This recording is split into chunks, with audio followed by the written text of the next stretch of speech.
Hey guys, Kim Jong Spoon here, and for today's video we're going to look at replays from two German tanks, the first of which being the 31H right here, and the second of which being the 31P. The 31H on the tech tree leads both to the E50M and the E100. I rebought this tank after getting it to go to the E100 because I wanted to grind out the German medium tank line. And then the 31P leads down to the Mighty Mouse, which is the reason that I purchased this tank originally. So let's get on to the replays. Looking at the 31H, we can see the hull armor is 50, 50, and 50 all around. The turret armor is 120, 60, and 60, and you do have a pretty troll gun mantlet there on the front that's going to bounce some shots. You do have 8 degrees of gun depression, but it feels a little bit less than that. And the mobility of 400 horsepower, 36 tons, which gives you a 10.8 horsepower to ton ratio.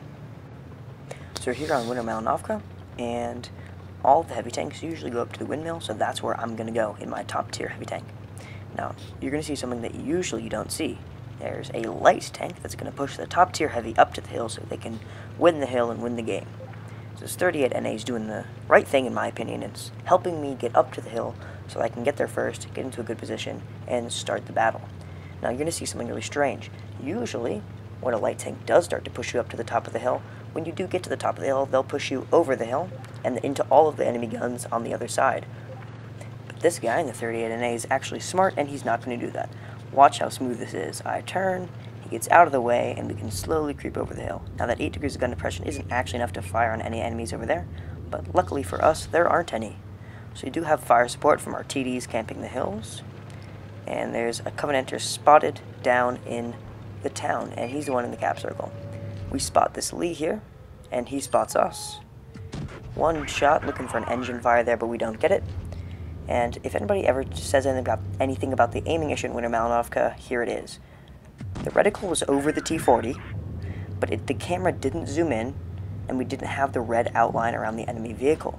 That is the aiming issue. Same thing there. I had the reticle over him, but it didn't zoom in, and we didn't see the red outline.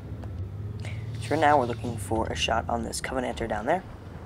And the gun depression isn't enough to actually fire down on this guy. And right here, I actually should have gotten out of sniper mode to nose over the hill. I didn't want to cliff dive, that's why I was taking it nice and slow. But I should have gone out of sniper mode into third person to see where I was going. We get spotted, and I see the top of that Wolverine. And you can actually see the ammunition through the top of his turret. Put one shell right into the ammo. I was actually really disappointed that it didn't detonate his ammo rack. But we put one more into the T-34. And I'm looking for a shot on this A-20, but he's staying in cover behind the buildings. And that one flies way out of the aiming circle, and we destroy the T-34's cover. This A-20 is rampaging through. He's looking at our Hetzer. And he decides to push the Hetzer off the cliff. So, I finish him off, and our Hetzer is now at the bottom of the ravine. So there's 2 tanks left, a T-34 and a Matilda.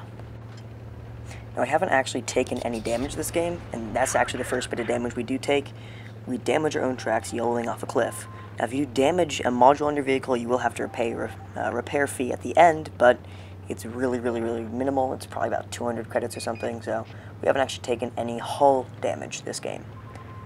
Until it gets spotted, and there's still a Top Gun to play for. We're on 3 kills, and we're going to see if we can finagle this Top Gun. 38 NA friend dies, unfortunately. And this Matilda knows he's screwed. He's the last one left against 3 enemies. It's not like he's going to time out. There's 3 minutes left in the game, so it's just a matter of who gets the kill. And he's taking big hits from the tank sitting on the other ridge, and right as we pull over, the Stug gets him. So unfortunately, we don't get our Top Gun for that game, but we do get our Master Badge 3rd class. So let's take a look at the post-game stats here. Yep, Master Badge 3rd class. 500 base XP, and 900 damage. Wasn't a great game, but kind of shows how you should be playing this tank as a sniper. Right here we can see the stats from my most recent Mastery Badge game in the 31H, and we didn't do a whole lot of damage, only about 2,945 base XP, and this one really wasn't that hard compared to some other tier 5 tanks like the Stug 3, which was pretty hard to get my Master Badge in. So enough with the 31H, and on to the 3001P, the Tier 6 German medium tank. Looking at the armor, we can see that we have 75 millimeters of frontal hull armor, 60 millimeters of side armor, and 40 millimeters of rear armor. In the garage, you'll see that the frontal hull armor is listed at 115, but that's actually just a small strong point above the driver's viewport. The majority of the frontal hull armor is 75 millimeters thick. Looking at the turret armor, we can see that the frontal turret armor is 100 millimeters thick. The sides and rear are 82. However, you do have a really strong gun mantlet, at least on the fully upgraded turret, that can push your effective armor thickness up to 282 millimeters from a flat angle. Now, that's not the fully upgraded turret. That's the stock turret on the 30A1P that I'm using for this game. So we are in a Tier 6 game on Rockfield. I'm platooned up with Stormbreaker Z12. He's in his 36 ONH, the other Tier 6 German tank. It's the heavy tank. And I've met my match, the other 30A1P. This one's on the enemy team. Now we're going to see a tactic called reverse side scraping. So this tactic is really useful for tanks with a forward-mounted turret, because side scraping's pretty difficult. I make a huge mistake there, but anyways, the side scraping's pretty difficult because you have to expose a lot of your vehicle to get your turret around a corner. But if you go backwards, it's much easier. So right now, the only thing the enemy 30A1P can shoot at is my very well-angled side, and that's an auto bounce. It's more than 30 degrees, and he's not overmatching. So it's just going to bounce every single time. My tracks eat that one, which is what you're trying to do. You're trying to get your tracks or your side armor to eat the shells. So now he moves forward, so I want to increase the angle to get a shot at him. My tracks eat that one again, and I completely donk my shot against him. And right here, you're going to see a super lucky shot. Fire clutch, and somebody actually hit him right before I fired, so I only did about 160 damage, but we secured the kill. So now this entire side is open. I can control this entire flank.